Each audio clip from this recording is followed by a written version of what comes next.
right, so I'm here with a good friend of mine, Mr. Reagan Reed. He's not only a friend of mine, he's also a colleague of mine. We work together. And so, Reagan, just a real quick couple thoughts, if I could just get your thoughts on, I guess, the impact of the last week and how that has affected a thing like the Texas Youth Summit. I know you're good friends with Christian, and you've been even a speaker at this event. So have you ever seen it quite this busy?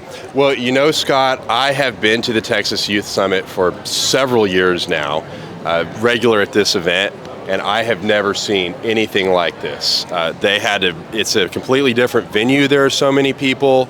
I've never seen a line this far out, and I really think one of the key factors here was the assassination of Charlie Kirk. I think that sparked something in this country.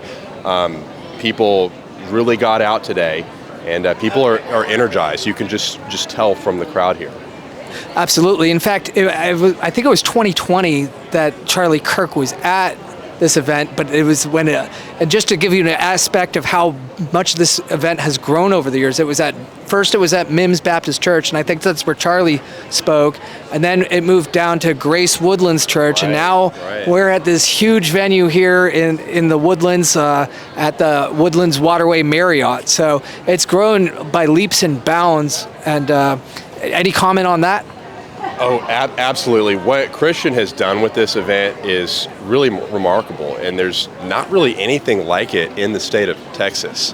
And it's just so refreshing to see so many people out here, the next generation. And at the end of the day, this is what Charlie Kirk was all about, right? This open debate, airing ideas, exercising our First Amendment rights.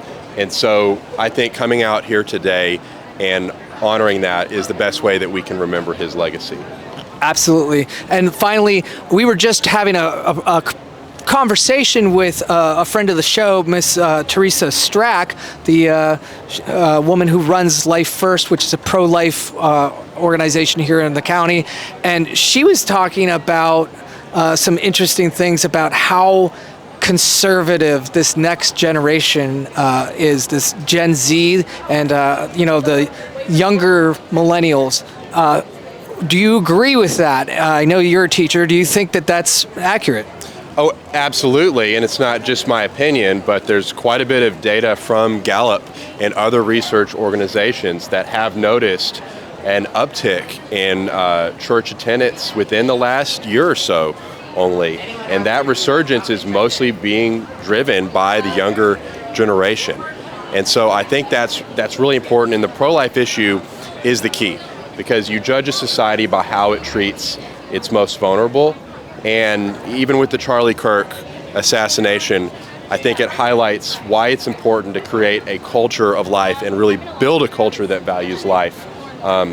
Because when you don't value life, it takes you to a really dark place. Amen. And then the backlash has been incredible from people of all generations as well. And I think that that's also a very good sign. And, the fact that it's been a backlash that's appropriate. It's not burning cities down. It's not torching buildings. It's not destroying property. It's general sadness and holding people accountable. And so I just think that this whole entire thing that we're seeing behind us here as it plays out is an incredible opportunity. I'm so sad that something as tragic as the assassination of somebody as wonderful as Charlie Kirk happened.